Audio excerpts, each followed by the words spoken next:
sound design tutorial. Today we're going to be talking about the secret to the Vinai bass. So pretty much it's very easy to do, and a lot of people thought it was a big room kick, but it's not. I was listening to the song in my car, and I bump it up, and I have some subs in my car, and straight away I could tell it wasn't even a big room kick. It's more of a tight kick with a very big sub. So that's going to be the secret.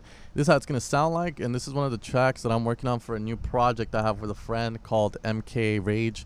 Yeah, don't steal my drop, please. Never stop until the grave.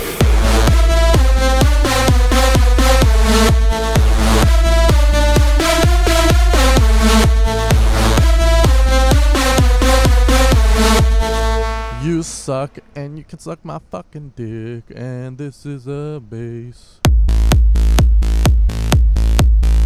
So straight away it has the Vinai low end to it, which is really the secret to their basses. I'm not showing you the stab though. So this is just a preset I put. It just sounds like that.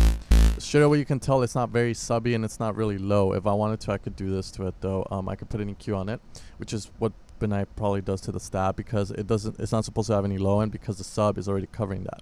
Now the sub is Trillion, and it's a samples based plugin that samples real analog sound. So pretty much everything from here, it's analog sampled. So in essence, it's going to be fat, and you cannot imitate using Silent, Massive, or Spire. You can't make something this huge in it, just because analog just has that warmth and that hugeness to it. And this is how it sounds like. So Trillion, I'm using a plugin called the Growing Taro Subs, which just utilizes the Taurus sub wavetable, and pretty much gives you that hugeness. And then the kick is just very tight, to be honest. If you see, the kick ends right here, right at 0.3 where your offbeat bass would go. So in essence, you can do this, have your sub, and just sidechain it. But here's the trick to it. You want, in Melbourne Bounce, you want your kick and your bass to be equally as powerful, because the bounce, the offbeat bass is the bounce in the track. So this is a tip I do. This is the way I do it whenever people ask me to make them a couple songs because they can't produce, so they told me their idea and they're like, can you please make it, blah blah.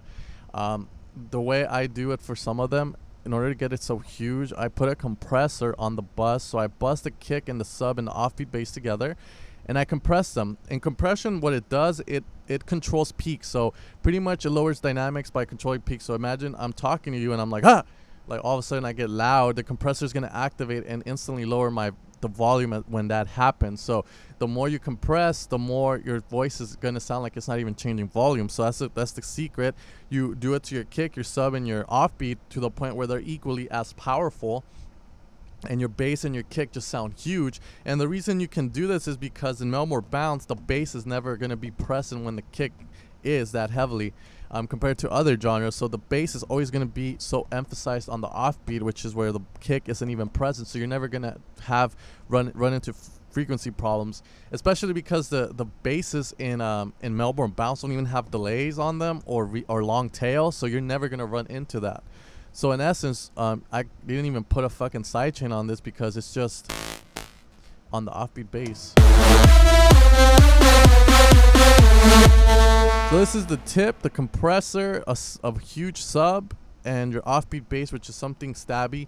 If you guys want to know how to make the stab from Vinai, you can easily find tutorials online on how to make stuff sound kind of metalloid, and from there you should be able to achieve it without any trouble. But in essence, the secret is this huge sub from Trillion that I have. I don't know if they do it this way or they just sample a big sub, but this is the way I achieve it, and that's gonna be it, guys. So hopefully you guys get something out of this, and you know, if you guys keep liking my posts, maybe I'll post more shit up, yeah man, because you guys can't just fucking like a post just because I put yeah, motherfuckers.